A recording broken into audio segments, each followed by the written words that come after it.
Welcome to another episode with your host, Robert E. Hansen, psychic medium, author, and public speaker.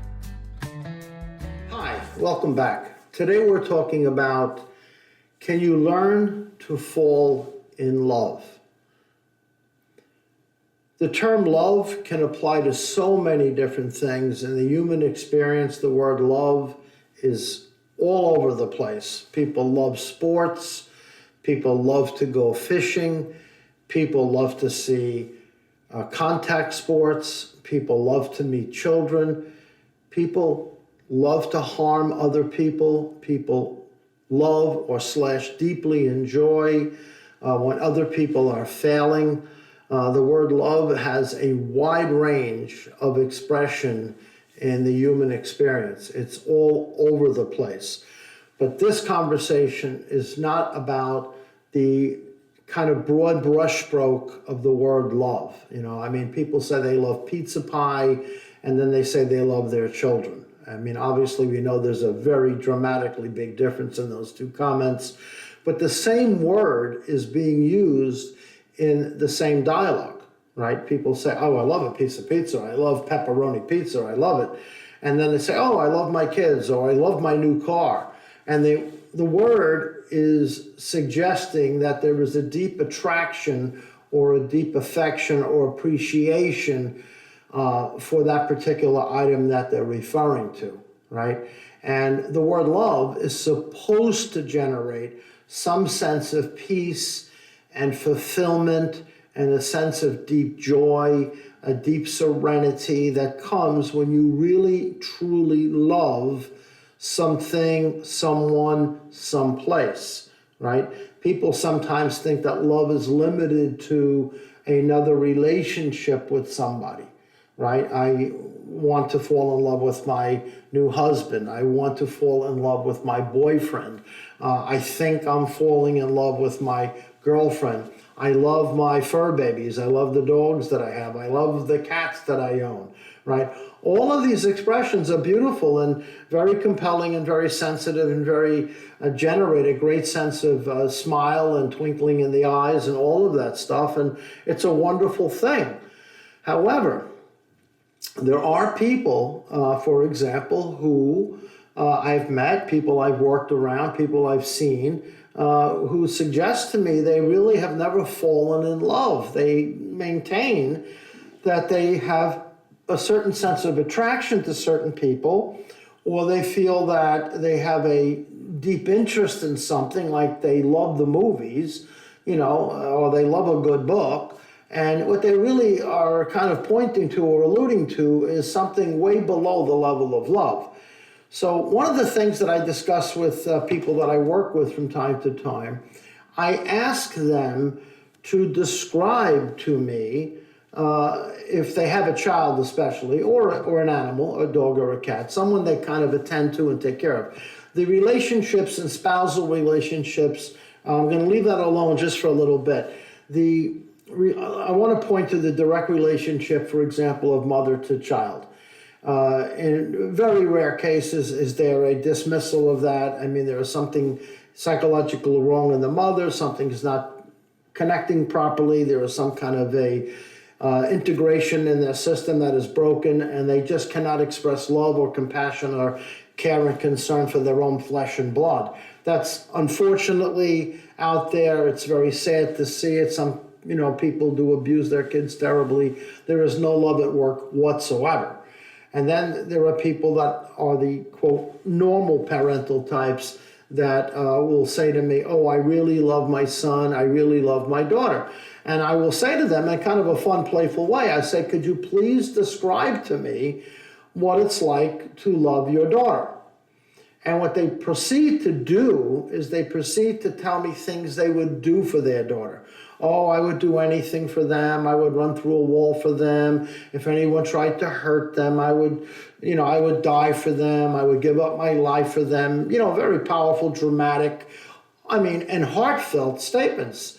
And that is a very powerful echo of mothers and fathers worldwide. In most cases, Parents of children are very dedicated to their happiness, their well-being, their development, and they want them to flourish. They want them to feel well, and they want them to feel, quote, loved, right?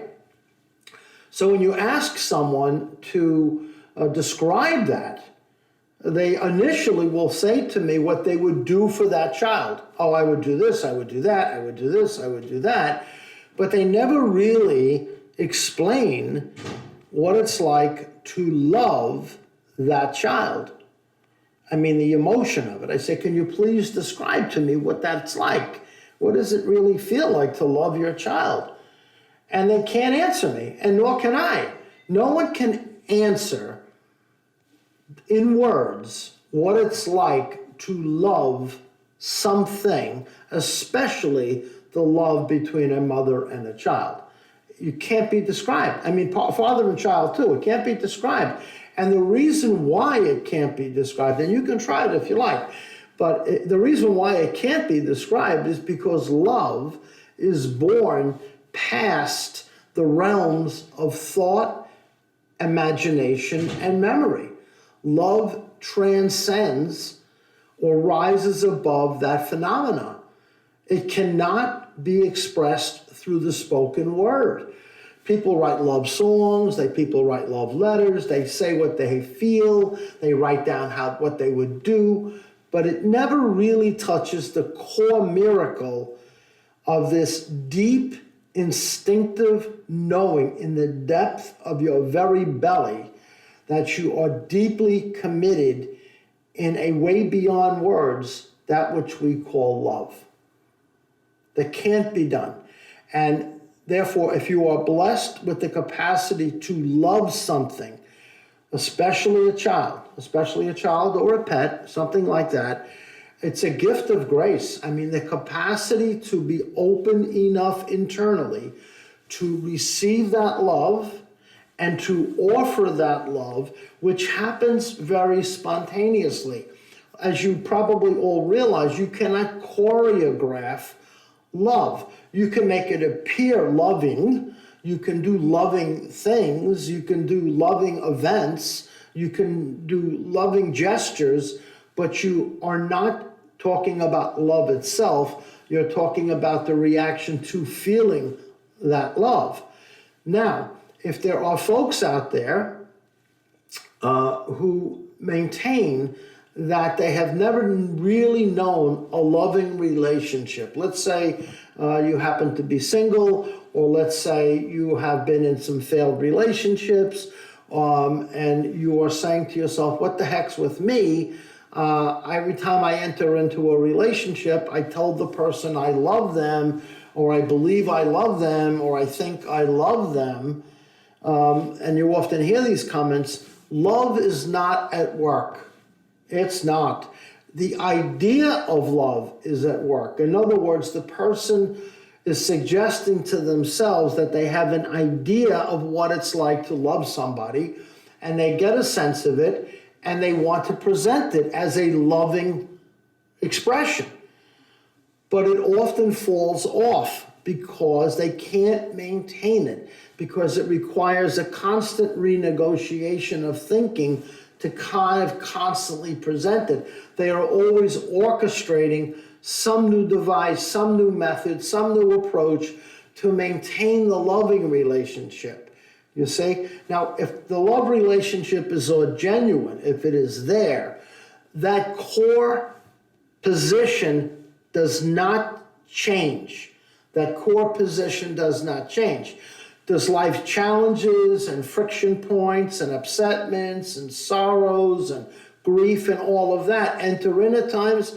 Sure. Can you feel less loving at times? Sure, of course. Of course, this is known as grief. It's very, very painful at times. I'm not talking about the grief of death necessarily. I'm just talking about this sense of grief, meaning I am struggling with other mechanisms within me. I cannot fully feel this loving energy. I know it's here, but I feel a little bit removed from it. But they kind of go back. It kind of uprights the ship as the situation kind of settles down, as decisions are made to remedy certain troubles and challenges. that loving feeling comes right back up again almost immediately. A great example I heard years ago from one of a Zen master that I had heard out on the West Coast was that love is kind of like the ocean. On the surface of an ocean, the waves can chop, the waves can rise really high, the waves can crash, there can be storms, there can be hurricanes, typhoons, and over time it'll settle down again and the wave will be calm and everything is flowing and it's a beautiful day in the neighborhood. But no matter what happens on the surface, no matter what happens, whether it be as placid and smooth as glass, or whether it's a torrential thunderstorm, hurricane, typhoon, 100 feet below the surface, 500 feet below the surface, in the depths of the ocean, there is stillness. Nothing is upset. The currents up top, which is the head level of interpretation, does not touch the deep resonance of the gut or the soul, which is where love is born. Right? So when you really have this loving connection to something, to somebody, to someone, a love of, perhaps for some of you, a love of God, whatever this might be, this deep, settled knowing never gets altered. That is a constant in the love relationship, and that is not born through something that can be taught to you in a learning process. I have shared this multiple times with my friends and clients. I say, if you've never been in love with somebody, and they say, oh no, I've never been in love with somebody. And I said, one of the local universities offers a course, 3-day course, learn how to fall in love. Would you take the course? And some of them say, oh yeah, I would definitely learn I want to learn how to fall in love. I want to learn. But at the end of the day, they kind of giggle it away and say, it would never work. And I would say, well, why not? And they would say, because you can't learn to love. Love rises spontaneously. It doesn't rise because of a demand, right? There's a term that I've shared, a quote that I've shared over my time teaching, and it talks about love specifically. It happens to come from the Japanese culture, and an expression that certain Japanese people throw around, Oriental people, is that they will say a starving dog will eat poisoned food. Meaning, if you are desperate enough to be satiated with love, you will take on a relationship that will kill you. But when you first enter into the relationship, or when you first take the first bites of food, you don't notice it, because what you just want to say is, see, finally, I'm filling my belly. Finally, I found somebody I can declare outwardly that I'm in love with. But deep down, it's not love, it's attachment, it's a neediness, it's a demand to be accepted. And in time, that begins to shatter. That will never sustain itself. It cannot, because the other person is also not really in love with you. They are in a similar fractured kind of understanding of what love really is. So love itself can never really be taught. It's not something that you teach. Love rises spontaneously. It is something that is offered to you. What this term that is frequently used is, it's a gift. Love comes as a gift of grace, a gift of spirit, a gift from the man above. It is an expression that flows through you. And it always, always began with your cycle of birth. What brought you into this world, what brought you into the world, is the gift of love itself. The fact that you were born, the fact that you have been a vehicle of creation, the fact that the universe has decided that your presence is required amongst us, is the greatest love letter that anyone can ever receive. Once that occurs, however, and you enter into the world of men and women and fear and anxiety and trouble and challenges and old age and sickness and all of the things that come with the human experience, then we begin to question, because we start thinking that love is really not what we thought it was. It's not what it's cracked up to be. And these kind of episodes are often shared amongst many, many, many people. I used to be in love. I wanted to be in love. I'm still in love. I don't know if I'm in love. People say it all the time. My suggestion is to stop trying to describe it, simply allow it to rise and fall. It is the natural process. If it is intended for you, if it is flowing within you, if it is part of your makeup and design, you will absolutely be given and granted the gift of love. It may not be for another person. It may not be for another animal. It may just, the greatest gift, by the way, the gift of self-love, to really embrace the beautiful soul that you are. So remember, my friends, you cannot learn to fall in love. It is not something that is taught. It is a gift of grace that will be given. Thank you for tuning in.